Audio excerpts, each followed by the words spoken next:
Train की पटरी पर दौड़ते पहियों की आवाज के बीच अमन अपनी मंजिल की ओर बढ़ रहा था। ये एक लंबी और थका देने वाली यात्रा थी, लेकिन अमन के लिए ये शांति के कुछ पल थे। वह अपनी सीट पर आराम से बैठा, कानों में हेडफोन लगाए, खिड़की से बाहर तेजी से पीछे छूटते पेड़ों और खेतों को निहार रहा था। उसके मन में कई विचार चल रहे थे, लेकिन प्रकृति के नज़ारे उसे सुकून दे रहे थे। तभी अगले स्टेशन पर ट्रेन रुकी और एक खूबसूरत लड़की, निशा, डिब्बे में दाखिल हुई। उसने अपना सामान सलीके से रखा और ठीक अमन के सामने वाली सीट पर आकर बैठ गई। निशा के चेहरे पर एक सौम्य मुस्कान थी और उसकी आंखों में एक अजीब सी चमक थी, जो किसी का भी ध्यान अपनी ओर खींचने के लिए काफी थी। जैसे ही निशा अपनी सीट पर स्थिर हुई, अमन की नजर अनायास ही उस पर ठहर गई। वह चाहकर भी अपनी आंखें नहीं हटा पा रहा था। उस भरे हुए डिब्बे में अचानक अमन को लगा जैसे समय रुक गया हो। खिड़की के बाहर के नज़ारे अब धुंधले पड़ चुके थे और उसके सामने बैठी वो अजनबी लड़की इस सफर का सबसे खूबसूरत हिस्सा बन गई थी। अमन को अंदाजा भी नहीं था कि ये छोटी सी मुलाकात उसके जीवन के सफर को एक नया मोड़ देने वाली है।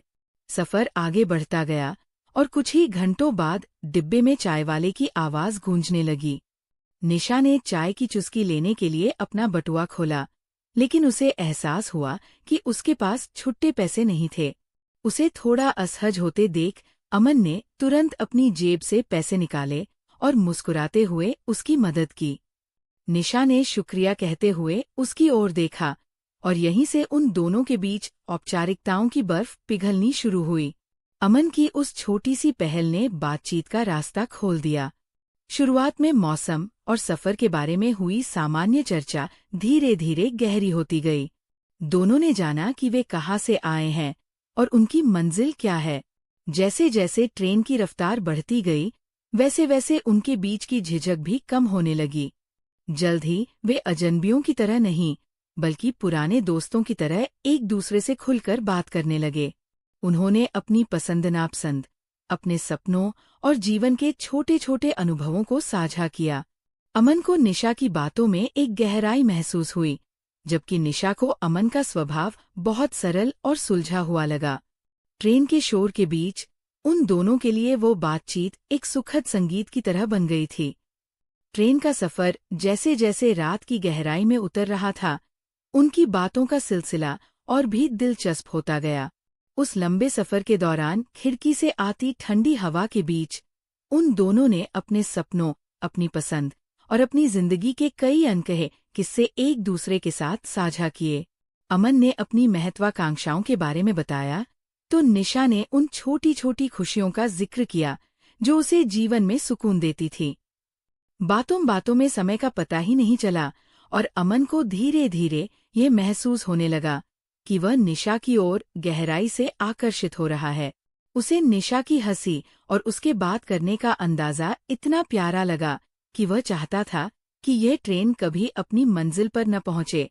उसकी सादगी ने अमन के दिल में एक खास जगह बना ली थी। दूसरी ओर निशा भी अमन के सौम्य और ईमानदार स्वभाव से काफी प्रभावित हुई। उसे अमन की बातों में एक ठहराव और सम्मान नजर आया, जो आजकल के दौर में कम ही देखने को मिलता है। उन दोनों के बीच एक अनकहा सा रिश्ता पनपने लगा था, जहाँ शब्द कम पड़ रहे थे और भावनाएं अपना रास्ता खुद बना रही थी। उन दोनों को ही ये एहसास होने लगा था कि ये सिर्फ एक इत्तेफाक नहीं, बल्कि कुछ और ही था। ट्रेन की रफ्तार अब धीरे धीरे कम होने लगी थी और बाहर स्टेशन की रोशनी नजर आने लगी थी, जिसका मतलब था कि ये सफर अब खत्म होने वाला था। अमन के दिल की धड़कनें तेज हो गईं। उसे इस बात का डर सताने लगा कि जैसे ही ट्रेन रुकेगी, निशा भीड़ में कहीं खो जाएगी और फिर शायद वह उसे कभी नहीं देख पाएगा। अमन को लगा कि अगर उसने आज अपने दिल की बात नहीं कही, तो शायद उसे दोबारा कभी ऐसा मौका नहीं मिलेगा और वो पूरी जिंदगी इसी मलाल में रह जाएगा। उसके मन में घबराहट थी, लेकिन खोने का डर उस घबराहट से कहीं ज्यादा बड़ा था।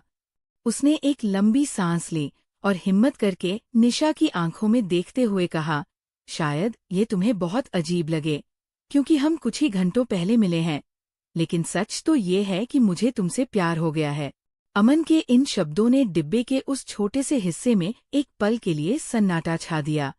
निशा खामोश रह गई और अमन धड़कते दिल के साथ उसके जवाब का इंतजार करने लगा, जबकि बाहर स्टेशन का प्लेटफॉर्म करीब आता जा रहा था। निशा ने अमन की बात सुनी और उसके चेहरे पर एक कोमल मुस्कुराहट तैर गई। उसने बहुत ही शांत स्वर में अमन से कहा, हम अभी अभी मिले हैं। इसे शायद प्यार कहना जल्दबाजी होगी। इसे फिलहाल एक खूबसूरत एहसास कह सकते हैं जो इस सफर ने हमें दिया है। निशा की बातों में एक परिपक्वता थी जिसने अमन को सोचने पर मजबूर कर दिया। वह अपनी बात का सीधा जवाब न पाकर थोड़ा निराश जरूर हुआ, क्योंकि उसके मन में भावनाओं का ज्वार था। लेकिन उसने गहराई से निशा की बात को समझा। उसे एहसास हुआ कि निशा सही कह रही है। जल्दबाजी में लिए गए फैसले या शब्द अक्सर वक्त के साथ धुंधले पड़ जाते हैं। अमन ने उसकी ईमानदारी का सम्मान किया और ये स्वीकार किया कि कम से कम उनके बीच एक ऐसा जुड़ाव तो बना है जिसे दोनों ने महसूस किया है। निराशा के बावजूद उसके मन में निशा के लिए आदर और बढ़ गया। ट्रेन के ब्रेक लगने की आवाज के साथ ही पहियों की रफ्तार थम गई और ट्रेन स्टेशन पर पहुंच गई। डिब्बे में यात्रियों की हलचल बढ़ गई और अब वह पल आ गया था जब दोनों की राहें जुदा होने वाली थी। भारी मन से दोनों ने एक दूसरे को अलविदा कहा। अमन के दिल में एक कसक थी, लेकिन निशा की आंखों में एक उम्मीद की किरण नजर आ रही थी। निशा ने अपना सामान उठाया और नीचे उतरते समय मुड़कर अमन की ओर देखा। उसने मुस्कुराते हुए जाते जाते अपना नंबर अमन को दिया और कहा, अगर किस्मत में हुआ तो ये सफर आगे भी चलेगा। उसकी इन बातों ने अमन की निराशा को एक नई संभावना में बदल दिया। निशा भीड़ में ओझल हो गई, लेकिन अमन वही खड़ा उस नंबर को हाथ में लिए सोचता रहा कि शायद ये सफर का अंत नहीं, बल्कि एक नई कहानी की शुरुआत है। उसे यकीन हो गया था कि अगर उनके एहसास सच्चे हैं तो तकदीर उन्हें दोबारा जरूर मिलाएगी। अमन और निशा की इस कहानी का समापन हमें जीवन के उन अनकहे पहलुओं से रूबरू कराता है जिन्हें अक्सर हम जल्दबाजी में अनदेखा कर देते हैं। अगर आपको ये कहानी पसंद आई तो प्लीज़ इसे लाइक करें, शेयर करें, कमेंट करें और सब्सक्राइब करना ना भूलें। धन्यवाद।